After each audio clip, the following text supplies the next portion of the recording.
Hello. I apologize for the indulgence, but enough people have commented and made me think that maybe I should, you know, make an additional video on top of the one I just did about Mass Effect 3. As anyone who's actually familiar with my work knows, I usually review MMOs and have kind of left the other reviews to the sideline, but that doesn't mean I don't think about them, it doesn't mean I don't analyze them as well, so, there's that. But on top of that, I really have to say, I really just wanted my own ideas out there, for lack of a better term. I didn't really expect anyone to see them, maybe 17 views total, maybe like one comment in a month. Something like that. That's kind of along the lines of what I was expecting. I really wasn't expecting to see, I think it was like 100 something views.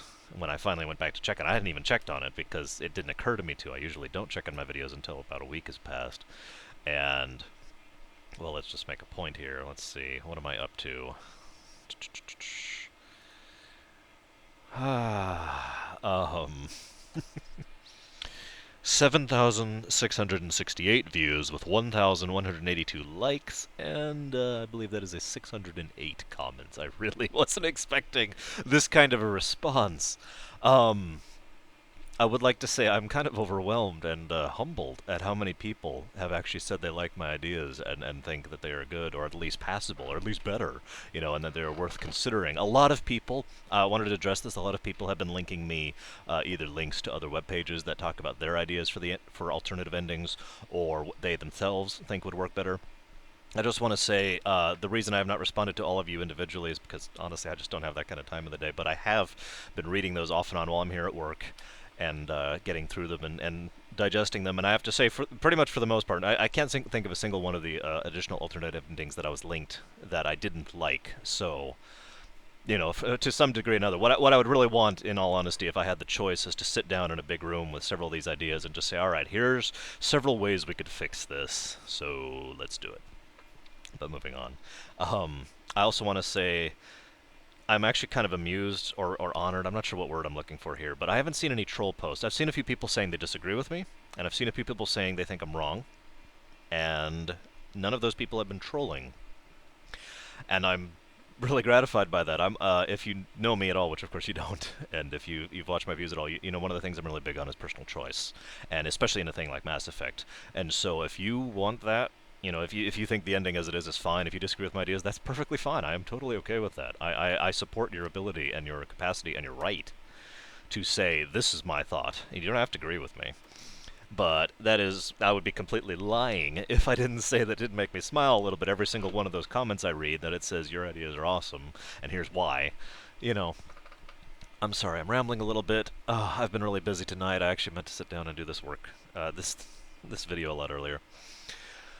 But getting back to my point, I really never intended this to become anything, and there's two things to be keeping in mind when you think about that, and that's the fact that, one, I was trying to be fair to the developers. Even the ideas I outlined for the new finale and the new endings would take a considerable amount of development time. There would probably be at least 3 cycles, I would imagine, in that, probably be done by the end of the year, something like that. They could get done earlier, of course, but let's be honest, that's the sort of thing that isn't that easy to do, especially given the labyrinthine level of endings, which I technically proposed. I just didn't actually outline as well as I wanted to, because the only ending I really outlined was the one that I would have resulted in, for obvious reasons. Again, I wasn't really thinking about this as a major thing. But in my ideal scenario, there would be a significant variance in the endings. And several people were mentioning, what about the Renegade Shepherd? What about the one who took out the Council? What about the one who wiped out the Rachni? Yes, by all means, God, yes, those choices should matter. That's the whole point. The whole point of all of this, and I've said this before, I think the whole reason so many of us are so upset about this ending is our choices didn't matter. And we as a people, we as a community of gamers who care about this game, who care about this series, and really get into it, want our choices to be reflected, especially in the ending. Good God, I of all people know, I shouldn't say that.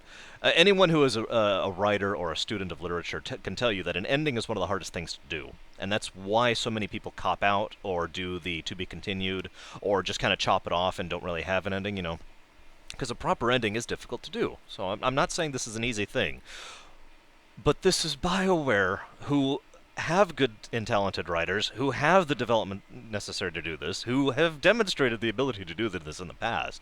I've heard people complain in the past. One of my friends has talked about Dragon Age Origins and how disappointing the epilogue was. But he also agrees that the ending, prior to the epilogue, especially if you do the all good and end up living and take Morgan's Choice thing, where you sit around and you talk to all your NPCs, and all of them are, and it's just this awesome theme and this awesome scene, and everyone's getting together and everyone's, it's awesome. He liked that. And BioWare knows how to do a satisfying ending. They do! They've done it before! So, my point is that we all wanted our choices to be reflected, including the people who wiped out the council, including the people who got everyone killed in the suicide mission, except for like the 3, I think.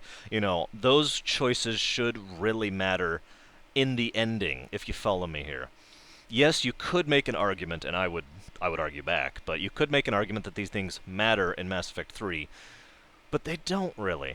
And that brings me to my next point, which is another thing I've seen a lot of people comment on, not just in my comments, but in general. Mass Effect 3 was a good game. Let's just all be honest about that. Mass Effect 3 was an enjoyable game. I was right here at the edge of my seat. I was ready to go. Oh my god. I wanted to see what happened next. I wanted to do what happened next. I was really getting into it. It also helps, I'm sure I'm not the only one who did this, I actually replayed through Mass Effect 1 and 2, crafting the saves from both ones to be ready for 3 immediately prior to 3. I finished Mass Effect 2 about 3 days before Mass Effect 3 came out, so, But we liked the game, at least some of us did, but if you really sit back and start analyzing the game, there are a lot of plot holes that really shouldn't be there. There's a lot of things that could be explained if you think about it for a bit, but weren't actually explained in the game. There's a lot of things where they just kind of dropped threads. You could really tell that they had multiple writing teams working on this. And indeed, if you check out the credits, you'll see that only 1 or 2, I believe, of the writers from Mass Effect 2, none of the writers from Mass Effect 1 were involved in this, and so you get that impression that, that this was done piecemeal, this section, and then this section, and then this section. There's not really a lot of continuity between the series as a whole. Now, that also leads into my next thing. I've been noticing this the whole duration of the game, but the first time it really, truly bothered me had to do with Kai Lang. Now, I'm going to go out on record here and say I didn't like Kai Lang. I thought he was unnecessary addition. He was designed to be an anti-Shepard, and you could tell that, and, the tie-in to the books, and that's obvious and all that, fine, whatever. But the fact of the matter, I'm sorry, the comics, but the fact of the matter is that Kai Lang wasn't an interesting character, and he wasn't an anti-Shepard. We already had an anti-Shepard. Illusive, the Illusive Man, was already the anti-Shepard, and exactly what we needed for the... There's a literary term for it, and I can't think of it right now, but it's essentially the secondary antagonist. It's not the subservient to the primary antagonist. It's just another antagonist who, for all intents and purposes, is not the immediate threat, but is someone who it could be as threatening long term, if you follow me. The Lich, whose name escapes me, in Guild Wars' Nightfall campaign is an excellent example of this. Not the Lich from Prophecies, the one you help throughout the course of Nightfall. And indeed, in that case, that turned out to be a horrible idea, as we find out in Guild Wars 2. So you see where I'm going with this. So the idea of Illusive being the long-term, holy crap antagonist, I was expecting them to give us the option to work with him, and for that to be a terrible idea for the long-term consequences, right? For obvious reasons. But that would still be the kind of choice you'd have to make. Do the ends justify the means, and that never propped out of it anywhere. I'm sorry, I'm getting a little off topic, but this all has to do with Cerberus, the Illusive Man, and Kai Lang. Now, Kai, I really would not have had him in there at all. If anything, I would have had him be a throwaway boss, just like pre-Edie was. I can't even think of her name. She was so unimportant. She was the one on the Mars base. But, something like that, just a throwaway boss. It could still be a boss. You could still make it interesting and epic. It just... whatever. But tying into this whole theory about Cerberus and the Illusive Man being the real anti-Shepard, and going back to what I was saying earlier about how I was talking about the finale I proposed would be a long and costly thing, if I had the ability to actually go in and say, okay, here's how we're doing Mass Effect 3 in general, first of all, I would have made a lot more strong tie-ins between 1 and 2. Let's just get that out of the way. But when it gets down to specific changes, the finale isn't the only thing I would change. And the changes really begin with the first real fight with Kai Lang, the one you have on... I can't think of the name of the planet all of a sudden. I'm sorry, it's late. The Asari homeworld. When you find the Prothean VI and find out the whole truth about the Asari, which I thought was really well done, actually, and made perfect sense. So, hey, props on them. But that whole thing... Excuse me. I would have changed it so that that fight it didn't end quite the way it did, because the whole purpose of that fight, let's be honest, was to piss off the character, the player, and it worked, almost as much as it worked for him killing off Thane. I'm not even going to comment on that. I liked Thane, damn it, and it was even worse that they gave Thane a peaceful death, if you know what I mean. But let's move on. I'm not even touching the whole Thane and Morden and Legion death thing. Let's just leave that alone.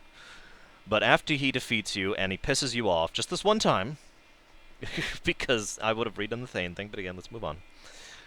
We get to the part where you're on the Cerberus base. Now, I need to explain something. When I was playing Mass Effect 3, I thought what I would have changed the game to be was actually what was going to happen, which, if you watch my other video, you'll see was similar to what happened with the Harbinger fight that never happened. I really did think this was going to happen. The whole Cerberus base, yes, you learn more about EDI, yes, you learn more about Shepard, yes, you learn more about how Cerberus functions in general, but every single one of those videos and plot threads you interacted with as you're going through the base had to do with one connecting element. Illusive, the Illusive man. I'm sorry, I keep calling him Illusive as though that was his proper name.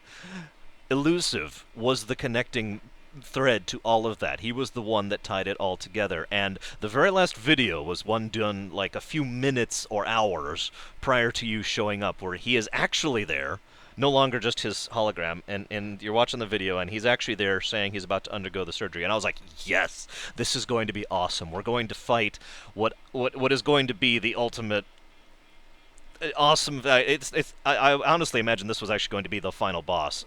Obviously, there's going to be more after that with the Reapers, and then the Harbinger fight that never happened. But I figured this was going to be the closest thing to a one-on-one final boss fight, because you can't have final bosses like you do in other games in a Mass Effect, not without editing it, like I mentioned with the Harbinger fight. You have to tinker with the format. A true one-to-one final boss with someone who does not cheat and make you have to use different mechanics in the fight in order to be functional in order to fight them is something that Mass Effect, has always had a bit of an issue with because of the nature of the setting. And that's fine, by the way. That's why Saren and Reaper Saren was the last boss of Mass Effect 1, That made perfect sense. That's why the Reaper larva was so hindered and so shackled, so handicapped in your fight with it, because otherwise it wouldn't have been realistic in any way, sense, or form. And so, this I figured was going to be the final boss, if you follow what I'm singing here, and you go up to, and then you get in the room, just if you can remember here, you go through the door, and there's this massive staircase leading up, and it's just going all the way up, and you know exactly what's going to be in the room. You know that's going to be the room he's always been in since forever. The room you've never actually been to in the whole series of the games. That's going to be it, and oh my god, he's going to be in this. It's going to be awesome, and then there was Kai Lang. That was such a letdown. But then, the Illusive Man appears in hologram, and I'm like, yes, this is going to be it. And what I pictured happening was literally within seconds of happening, and then he vanishes, and then it just kind of went nowhere. And then the next time you see him, you're in delusionary indoctrination land. So here's what I would have had happen. You go the long walk up, and you go in, and then there's, the awesome vista of the Illusive Man's office, and Kai Lang is there. Sure, let's go ahead and continue having that fight. And if for no other reason, because that bastard deserves to die for what he did to Thane, let's just go with that thread for now. And the Renegade interrupt to break his sword and then jab him in the back was arguably one of the best scenes of the whole game, in my opinion. So you have that, and he goes down, the Illusive Man shows up on the hologram, you have your discussion with him, and if you'll remember, there were several moments in there that felt like the Saren talk at the end of 1, where you could try and where he starts talking differently. He did this on the Asari homeworld, too. They changed his dialogue in such a manner, or maybe it's just the credit to Martin Sheen, the actor, that you could actually tell there's a slightly different mindset going behind there. You could actually tell, if you're paying attention, he is actually indoctrinated at this point. There is nothing left of whatever he used to be. He's just zoom. Now, you follow me? And so you have the couple options to try and convince him, and finally he says, no, Shepard, I'm afraid that's just not working. And the camera slowly pans away back, and then you see the actual Illusive Man standing there back there, and he would have the cybernetics now. He would have all the implants that he just got implemented, a few hours prior. And then you would you'd turn and be like, holy crap. And I'm sorry, I'm getting a little overexcited because I really wanted this scene to happen. I really did. You would have the most epic one-on-one last boss, and I do say one-on-one personally. I'll admit that's preference. He does something to knock your squad mates out, whatever they are, and it's just you versus the Illusive Man. Because in my opinion, that would be A, more awesome and epic, B, more difficult, which I'm one of those weird people who enjoys difficulty as long as it's not too far. Difficulty with moderation, if you know what I mean. And 3, because it makes perfect literary sense. If you think about it from the fact that the Illusive Man is literally the polar opposite of Shepard, and always has been. They in Mass Effect 1, one of the things they really built Saren up to be was to be this polar opposite of Shepard. He was driven, he was talented, he was skilled in combat, he was able to do missions no one else was able to do. He was charismatic, he had resources at his disposal, blah, blah, blah, blah, blah. Everything I just described could be used to describe Saren or the Illusive Man, but which one do you think it describes more? And which one had a game and a half of establishment, of development, of really getting us to know all the sides of this character? I've once saw the Illusive Man described as both the best and the worst of humanity combined into one, and I think that's extremely apt. I think that the Illusive Man was an extremely well done villain up to a certain point, obviously, and should have been played properly. He should have been used properly to the extent he should have been used as. And so I would have had this awesome last boss fight with you and I don't know what to call it, Reaper Elusive Man, I suppose. And just tearing the hell out of the room as you're battling back and forth. There's no cover except for the little holes in that room, if you'll recall. And so it really would have been just this desperate, epic fight of awesome. And you finally bring him down, and then I'm not sure how I do this exactly, but if I were put pinned to the wall and told, with a gun to my head, you need to make a decision, here's how I would do it. I would have it so that would be phase 1 of the fight, and that would be the frantic, frenetic, and epic, fight that only lasts maybe 3 or 4 minutes because it's so fast-paced and so hyper. The last fight would be the completely separate thing, but it would also be the one that's skippable, because that's when I'd have the dialogue options where he does opt to take the Saren route out. I think that would be a good callback. I think that was a good callback, actually. It's the only scene I liked in the entire Citadel. in the Indoctrination Dreamland area. And so I really did like that option. I really did like his last words. I tried, Shepard. Shot himself just the way Saren did. I'm with that. And if you fail, convince him, then you fight him again. Except this time, there's no fancy tricks, there's no epic things, he just walks towards you. And here's the catch. If he reaches you, you die. He gets you and he pins you and he kills you, right? The whole point is he is slowly approaching you. He's doing the slow walk, is what it's called. Just the Terminator thing. If you remember the original Terminator movie, you know exactly what I'm talking about. Just the slow, unstoppable presence that's just coming here, and you have to stop it before it reaches you, and that's just that. And I can even picture the music I would have for this scene. A very, dong, dong, dong, dong. Similar to the music that happens when you actually do have the choice in the existing ending, for example. Just something like that, because it only has to last a minute tops. And then, either way, Illusive Man is removed from the picture, right? Now, one of the reasons I mentioned that I was only detailing my ending is because all the different possibilities are so myriad in variance with one another. It would be difficult, if not impossible, for me to sit down and outline all of them. I could. It would take me a while. But let me discuss this issue specifically, just this one change. For example, let's say in my setup, I saved everyone, I united everyone, I only lost the 3 people because the game forced me to, blah, blah, blah, blah. In that setup, I think Miranda would actually be the one who takes over as the new head of Cerberus and starts rebuilding the organization for the ideals of human assistance, human protection, obviously still being a little bit renegade, if you follow me, still being partially renegade, but overall being essentially a paragon institution now, being the hidden shield of humanity, something along those lines. And she turns Cerberus into something that people no longer fear and hate and consider a terrorist organization, for example. They turn it instead into something that can be considered along the lines of, what's a good example? The STG with the Solarians. Obviously they still do some dirty works on the side because that's life and that's the galaxy. But overall, they are more honored than they are feared. You follow me? Now, other possibilities. Let's say you're a full renegade, Shepard. Let's say you're the kind of guy who did turn over the who turned over the collector base in 2 to the Illusive Man, who wiped out the council and put humanity in charge. That kind of Shepard.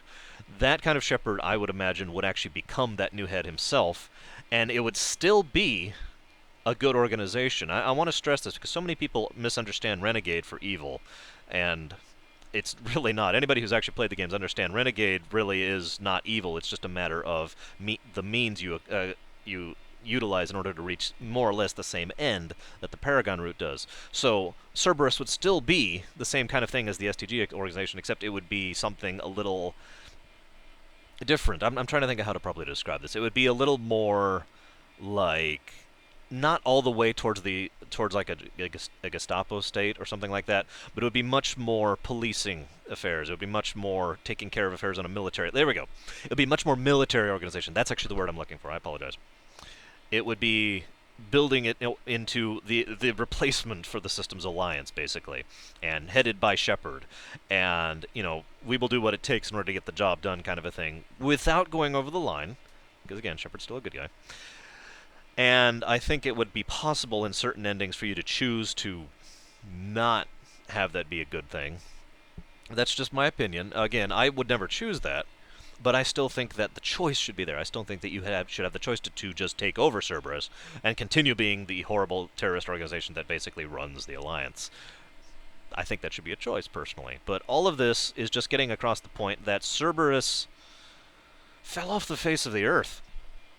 If you think about it, they fell off the map. It was Cerberus and Reaper. Cerberus and Reapers both were getting almost equal attention throughout all of Mass Effect 3, right? And Cerberus has been there since Mass Effect 1. Am I right? The Illusive Man has been a major character since Mass Effect 2. They really deserved, in my opinion, more oomph. They should have had more of an impact after the Cerberus base incident. Now, how would have I done that personally? I would have had a change. Oh.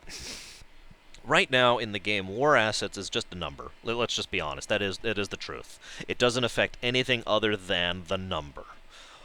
I would have had, as I mentioned in my previous video, war assets actually matter. For example, you get the Krogans, if you get the Krogans, or perhaps you only get the Solarians in their place. Just use one example. You get those new, excuse me. You get the new upgraded Geth units. If you either went with them or got them to cooperate with the Quarians. Things like that. I would actually have these things be interacting with the Battle for Earth. The Battle for Earth was so... It was like halfway there. You get to that base camp, and where there's all the dialogue and the cutscenes, and that was epic. That was awesome. Everything about that had exactly the right feel to it. Everything else about the Earth campaign was just a little bit too rushed, in my opinion, and I think that was the problem. It was a little bit too rushed. But I would have had all those war assets matter, and I'm sorry for derailing a little bit. The point I'm getting to is the fact that I would have Cerberus be one of those assets you gain access to, and one of the things that would be required, in my opinion, for the best ending, for the absolute total lack of losses, for everyone lives, as Doctor Who would say, would be the fact that you end up redeeming Cerberus. I don't have a better way to put this. Because it is my belief, it is my opinion, that a fair amount of Cerberus personnel were not evil. Not even close. We're just being utilized in their own cell-based organization, blah, blah, blah. Obviously, a lot of the soldiers are kind of beyond help because so many of them got the cybernetic implants, and so many of them kind of got essentially indoctrinated. Essentially, excuse me. For example, Kai Lang, we know, for example, was flat indoctrinated. But... throughout the game, I just kept getting the impression that so many of the actual workers, the bulk of Cerberus, not the people who are just doing their jobs, aren't like that. And having Shepard reach out to those people with the access and with the context right there in the Illusive Man's office, and steering them towards Earth and saying, okay, now we're going to work together like we should have been from the beginning, would have been awesome. And keeping in with the theme of Mass Effect and the unity and the bonds of fellowship and friendship. I have always thought one of the most awesome things that Shepard has been very good at in the Mass Effect series is making a friend out of an enemy, and I can't think of a more appropriate, impacting, or necessary example of that than Cerberus, who has been an enemy since Mass Effect 1. And so, I'm not going to go into any much more detail. This video is already longer than I really wanted it to be, but I did want to address that point especially, and a few others. A couple of the things really quick. A lot of people have been asking me for my official source details on the original story that drew Carpenter, however you say his name, laid out. I don't have official source details to give you. Several of the pages that I went to go look up that I was going to link in this video have since gone down. I'm not sure what to make of that. And I'm sure you can find it if you end up Googling, you know, Mass Effect, Drew, Dark Energy, something along those lines. You should be able to find some of what I'm talking about, but a lot of that is being speculated upon, as I myself did, because there was just so little info, because, as I mentioned, Drew quit kind of early on in the overall development cycle of the series, and as of, this year it is completely retired entirely, so I'm not even sure he'd answer questions if we went to him, if you know what I mean. A couple of final notes. Like I said, I do strongly recommend anyone who is aware of it to go to the Child's Play thing. I'm going to put a link in it there. If you can afford to donate, please do so. I do strongly support that. That is the exact kind of thing that gamers should be doing. No whining, no complaining, no trolling, no, oh, this is terrible.